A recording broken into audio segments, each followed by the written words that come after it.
Hi friends, good morning. నేనే మీ Saritha.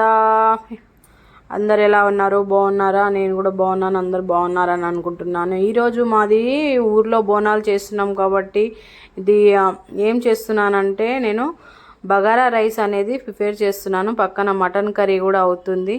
Mutton curry కూడా already తాలింపులు అవన్నీ పెట్టి మటన్ కర్రీ కూడా ఆల్మోస్ట్ అవడానికి వచ్చేసింది. ఇప్పుడు నేను బగారా రైస్కి ఆయిల్ అనేది కావాల్సినంత ఆయిల్ కూడా వేసేసాను. దాంట్లో మనం కావాల్సినంత బగారా రైస్కి మసాలాలు కూడా వేసాను.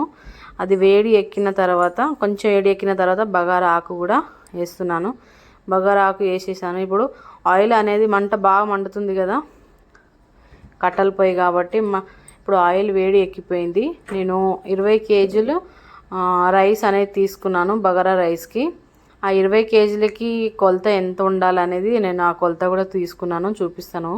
ఇప్పుడు దాంట్లో కట్ చేయకుండా పచ్చిమిరపకాయలు కూడా పొడువుగానే అలానే వేసాను. అది వేసేసినాక వేగిపోయినాక నేను 20 కేజీల రైస్ తీసుకున్నాను కాబట్టి ఒక బిందెడు అనేది వాటర్ కూడా తీసుకొని దాంట్లో వేసేసాను. ఆ వాటర్ వేసిన తర్వాత వాటర్ అనేది బాయిల్ అవ్వాలి కాబట్టి ఆ వాటర్లోనే కొత్తిమీర అనేది వేస్తున్నాను.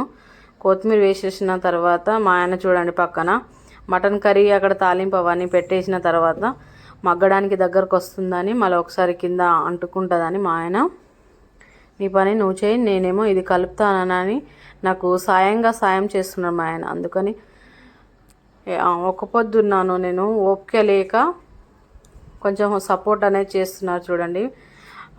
దాంట్లోనే నేను ఇప్పుడు కొత్తిమీర కూడా వేసాను, జింజర్ గార్లిక్ పేస్ట్ కూడా వేసేసాను వాటర్లోనే. దాంట్లో ఉప్పు కూడా వేస్తున్నాను.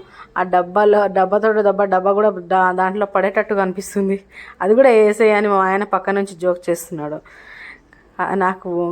అందుకని దాంట్లోనే ఇప్పుడు ధనియాల పొడి కూడా మనకి ఎంత కావాలనో బగారా రైస్కి 20 కేజీ తీసుకున్నాను కాబట్టి బగారా రైస్కి ఎంత కావాలనో అంత నేను ధనియాల పొడి కూడా వేస్తున్నాను. అది ధనియాల పొడి కూడా మనం ఇంట్లోనే ప్రిపేర్ చేసి పెట్టుకున్నాం కాబట్టి టేస్ట్ బాగుంటుందని వేసేస్తున్నాను.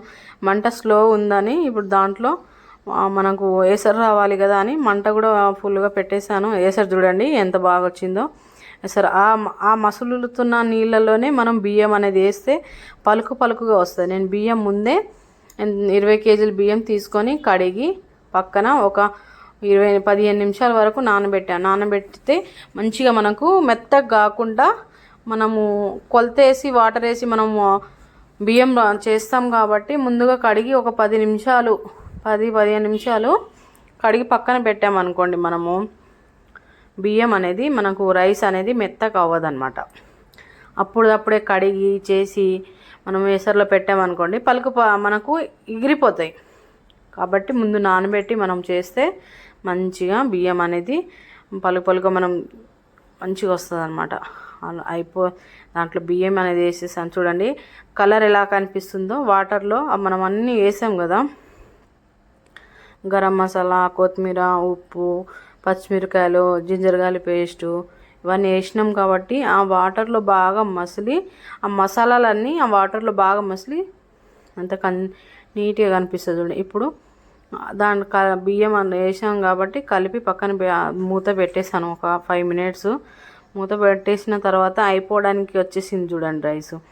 కలుపుదామంటే కింద మీద కలుపుదామంటే కళ్ళలోకే అది పొగంతా వస్తుంది. కళ్ళు మండుతున్నాయి. పైనుంచి బగబగ మంట, కింద నుంచి మంట, మళ్ళీ మధ్యలోకి వెళ్ళి పొగ.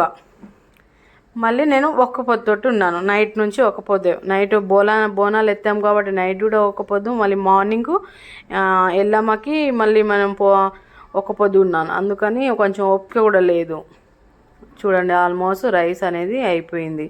ఆ రైస్కి సమానంగా చేసి దాని మీద నుంచి కొంచెం కొత్తిమీర అనేది మనము చల్లుకుందాము. చల్లేసి రైస్ అయిపోయింది చూడండి. కొత్తిమీర చల్లుతున్నాను. ఇప్పుడు రైస్ అయిపోయింది. ఇప్పుడు దింపడమే.